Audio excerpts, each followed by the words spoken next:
So, this season premiere wasn't a two-parter, but two unrelated episodes. Way to double my workload, DHX! Now I have to do 2 videos. Yeah. Although, are you pondering what I'm pondering, Tricky? Sure thing, Grey. I would love to eat some sea-salted ice cream on the clock tower. No! We should do a 2-part collab. 1 video on your channel and 1 on mine. So, which episode do you want on your channel? Do you have a coin? Sure, I'll take... Hey, get back here!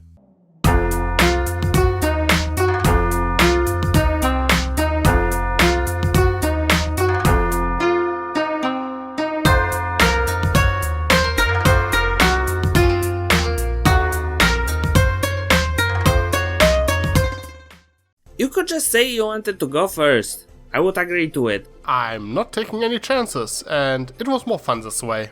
Just remember to give me back my bit after we're done. Sure.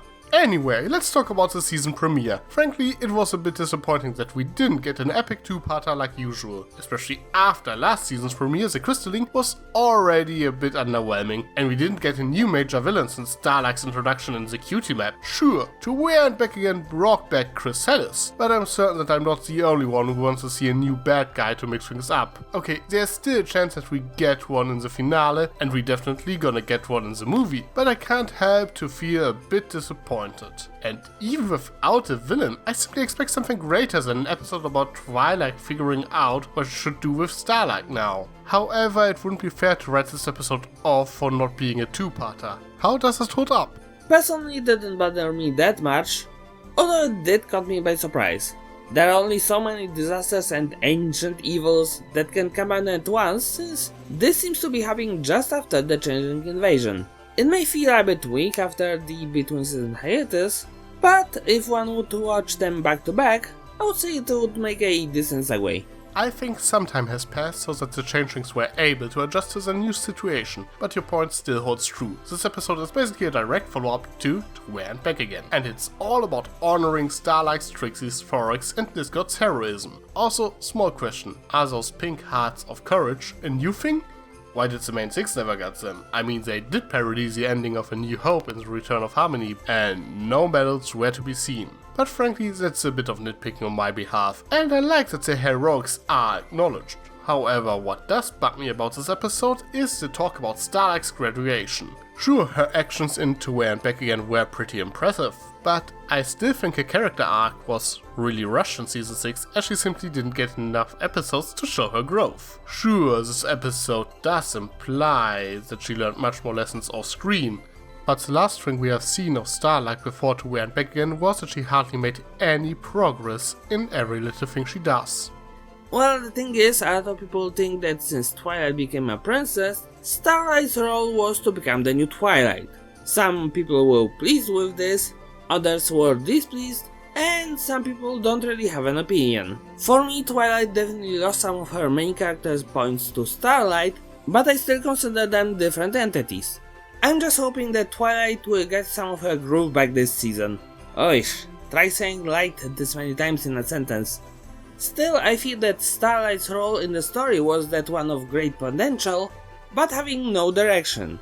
If I can go a bit ahead, we do see that despite her graduating, she still seems to rely on Twilight as her guide while self-educating. So her journey is not over yet. And on the other hand, we do see that neither is Twilight's, as Discord managed to give her another panic attack.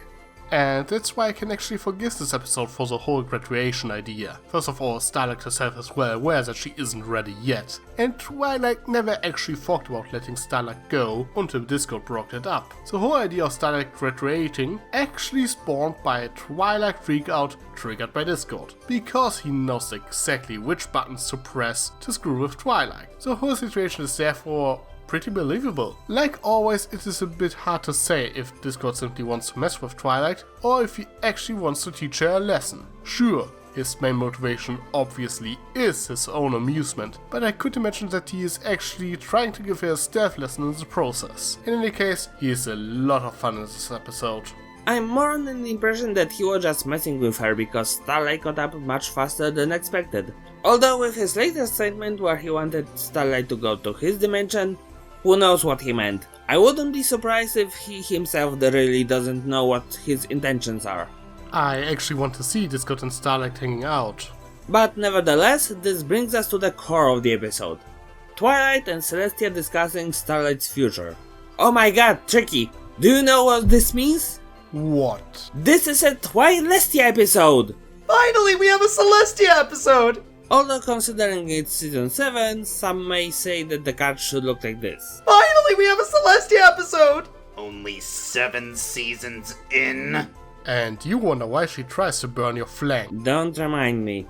Okay, to be fair, it's not really that much of a Celestia episode, but it is the first episode that actually explores her character a bit more. I criticized her a lot lately, and frankly one of the biggest plot holes in the pilot was why Celestia waited until the last minute to send Twilight to Ponyville, or why she didn't encourage her to make any friends sooner if the fate of the world depends on it, showing her as an overprotective mother figure that is too afraid to actually interfere with the life of her student too much is not exactly the best explanation, but it adds a surprisingly funny quirk to her character. I personally never felt like they were really that close until Twilight became a princess, as Twilight obviously didn't know that much about Celestia. But now we know that Celestia is simply wearing a queenly mask in front of her subjects. This episode finally takes away this mask and lets us see more of the real Celestia beneath it.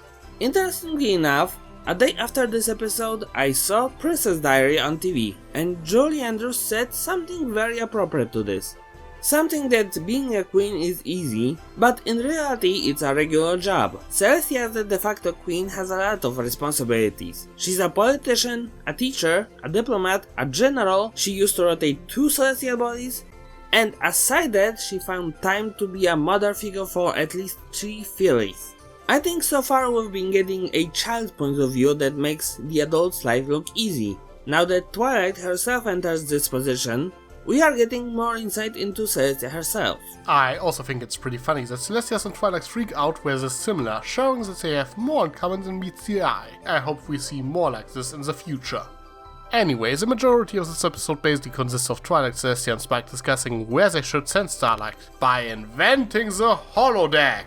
Just keep Cheese and Professor Moriarty away from it. Actually, it's just a spell to visualize Twilight's forks or something like that, so I'm sure they are safe unless Midnight Spark is somewhere in Pony Twilight as well. Anyway, we see a couple of what-if scenarios, but since they are all made up by Twilight, they aren't exactly accurate, especially since they are all affected by her paranoia. In my personal opinion, the most awesome part is seeing Amber and Starlight acting as bros.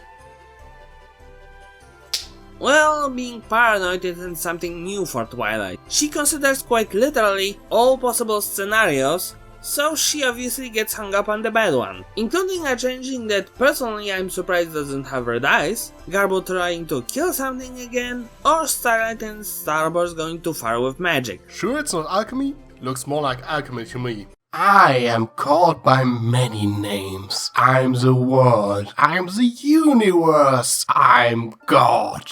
I'm truth. I'm all. I'm one. And I am also you.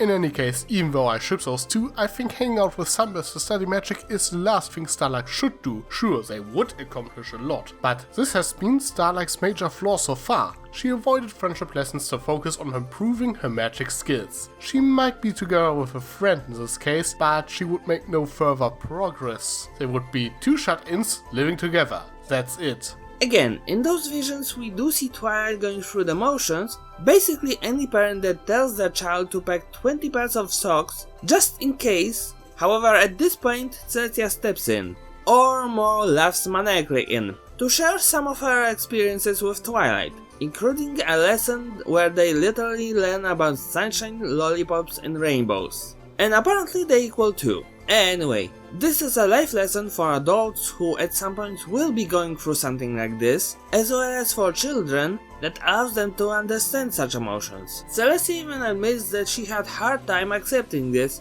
before sending Twilight over to Ponyville. Although I would assume that she chose this place way in advance, if anything, to make all the preparations, including all the paperwork and everything. You do bring up a good point. This episode is in the end about letting your loved ones go to live their own life. You have to let them leave so they can become their own person. If you think about it, this episode is more or less about parenthood. This episode gives Celestia a ton of screen emotion, as well as solidifies her motherly relation with Twilight. Earlier reassuring her on her new path, now sharing some of her own experiences. To be honest, she's the only mother figure for Twilight we've actually seen in this show. I can see where you're going with this. While we do meet Twilight's parents a couple of times, so far they have no character to speak of. Exactly. I'm not saying I don't like them, they more just perplex me. The few times we've seen them, they hardly interact with anyone or barely show any emotion, and when we do have them interact with their kids, they just seem pleased. Yeah, both of your children became royalty either by marriage or ascension, and your grandchild is arguably the first naturally born alicorn. For Celestia's sake, be impressed by something! I was not aware that I was an expression. I don't want to fall on the smug Canterlotian stereotype, but example A and example B. I just don't like to think that whenever Twilight talks to her mom, the first thing she asks is when she's going to have kids. Well, I guess this is a good point to wrap things up. Overall, this was a refreshing and enjoyable episode. It sort of reminds me of how Best Night Ever was the first season finale. Narratively, it comes out straight off the previous episode and has drama without forcing a villain or a major threat. Just another lesson for Twilight of all ponies. The pain of seeing someone go on their own. Not to mention, it can be considered the first episode where Celestia was the official co-star. I think the pacing is a bit off though. Granted, the first time I saw this, I expected to be a two-parter, so I had to rewatch it in order to gauge it properly. But still, I feel that the setup it takes a bit too long, and the middle could be a bit refined. I agree for the most part. Most problems I actually have with this episode are more carryovers from last season. I simply think that this episode, like To Where and Back Again, came a bit too soon, and Starlight should have learned more lessons before reaching this point. Otherwise, this episode is delightful. Most of the jokes were great, and while I would have preferred a grand adventure in form of a two-parter, I can still appreciate some good humor and a good lesson. But what about you? Anything that bothered you? Do you think a more traditional two-parter would have been better? Let us know in the comments. I am Tricky Fox. And I'm Grey Silvermane. Wait, you still have my bit? Well, yeah, but... Oh my, what is that? What? Get back here! Sly as a fox, you got me under your spell. But you know I'll never tell that I know you know so well. Sometimes you can be too smart for you're a good